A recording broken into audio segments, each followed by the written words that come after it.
Hey Kelly, this is a response to your week 3 discussion post.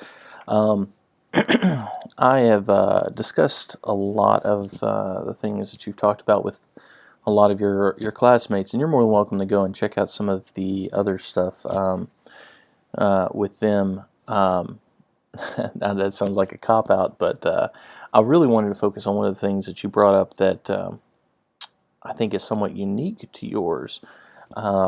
And that is when you're talking about the representation of quarterbacks and athletes, or the references used when discussing them. That's fascinating. I've got actually some colleagues that have done some work in this, and you're touching on. Or you show some understanding of this, but one of the things that's interesting is when using words like referring to white quarterbacks as leaders or smart, hard workers, and referring to black quarterbacks as natural athletes or they're gifted or something like that. You know, one of the things that is created. Let me rephrase this. Words obviously have meaning. They have denotative meaning, which means the actual meaning of the word, and then connotative meaning, which means what we take from the word in addition to the actual definition.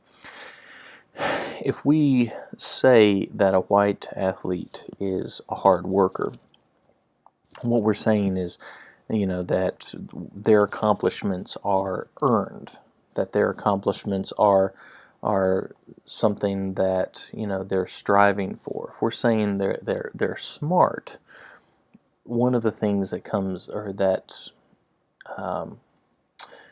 is intrinsic with this is a comparison. They are smart in comparison to someone else or something else. If I say that this is a smart quarterback, it immediately draws comparison to some other quarterback. If I say, and I regularly say that black athletes or a black athlete is a natural athlete, and I'm saying that his accomplishments are the product of a gift or something that's natural. What I'm doing here is I'm basically taking away that he has earned his accomplishments or her accomplishments, and basically he's sort of lucked into the position, and that's what scholars have argued with regard to the linguistics of this issue.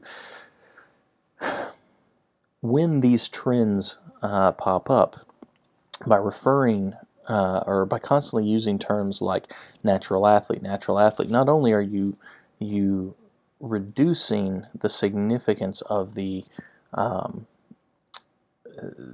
hard work of the black athlete, but you're also almost making them less of a human. You're creating that they are almost animalistic in so much as they are bred to be an athlete, which has been something that historically, that has some historically troubling bearing, as opposed to the white athlete that historically,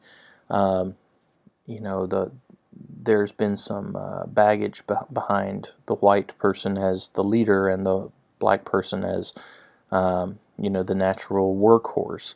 So there's some baggage there that goes beyond just a game of football or baseball or basketball or whatever. So all of this history and social politics all ties in together.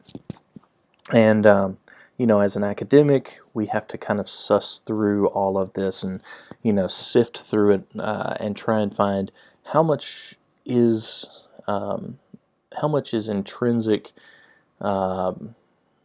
maybe even subconscious, I wouldn't say racism, but maybe stereotyping perhaps, and how much of it is kind of innocuous. it's a fascinating discussion to have, and it's one of those that you could sit in a coffee house and talk about for hours and hours. I thought you had a very interesting paragraph there that talked about it, and I wanted to spend a little bit of time discussing it. Functionally, one of the things I would suggest is that you really do need to look at how to do internal citations. You still haven't gotten that down, and that will come back and bite you if you don't get that squared away. Okay?